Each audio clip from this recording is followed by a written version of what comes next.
AMR metres के challenges क्या हैं? अस्सलाम वालेकुम, मैं हूं इंजीनियर यासिर सिद्दीकी। मुख्तलिफ डिस्कोज में नेट मीटरिंग सारिफिन को उनके बिलों के साथ ये नोटिस मौसूल हो रहा है कि नेट मीटरिंग की सहूलत में तसलसल के लिए 3 माह के अंदर अपने मीटर को AMR मीटर से तब्दील कराएं। AMR का मतलब है ऑटोमेटिक मीटर रीडिंग।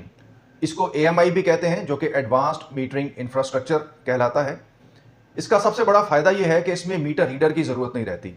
ये मीटर अपनी सिम के ज़रिए अपनी रीडिंग को हेड ऑफिस में ऑटोमेटिकली कम्युनिकेट कर देता है। इस तरह से यूटिलिटी के पास आपके मीटर का बेहतर कंट्रोल होता है। इसमें और बहुत से फीचर्स हैं। मिसाल के तौर पर बिल की अदम अदायगी में पीछे ही से आपके मीटर का कनेक्शन जो है उसको सस्पेंड किया जा सकता है, मुनक़ते किया जा सकता है।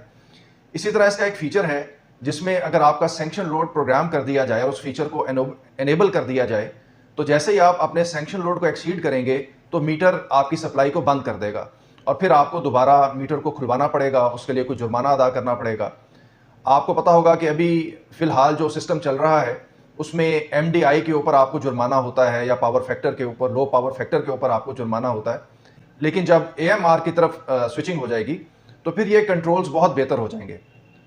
ये एक नया एनवायरनमेंट है, एक नया इकोसिस्टम है जिसके लिए सारिफिन को भी अपने आप को तैयार करना पड़ेगा।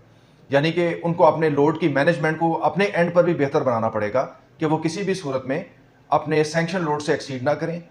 उनकी जो एक्सपोर्ट है वो भी उनके सैंक्शन लोड से एक्सीड ना करें। यानी कि इस तरह की तमाम चीज़ों का अहतमाम आपको अपने एंड पे करना पड़ेगा। इस तरह से नेट मीटरिंग करवाते हुए ऑन ग्रिड की एक्सपोर्ट को चेक करना पड़ेगा। फिर उसके बाद ऐन मुमकिन है कि आपको हाइब्रिड सिस्टम्स की तरफ, बैटरी स्टोरेज सिस्टम्स की तरफ मुंतकिल होना पड़े। तो ये एक नया एनवायरनमेंट क्रिएट हो रहा है जिसके लिए हम सबको तैयारी करनी है ताकि एक नया कल्चर इवॉल्व करे जिससे ग्रिड की मैनेजमेंट भी बेहतर हो जाए और यूज़र एंड पे भी जो एनर्जी का यूजेज है वो ज़्यादा बेहतर हो जाए। इसके साथ ही मुझे इजाज़त दीजिए। अल्लाह हाफिज़।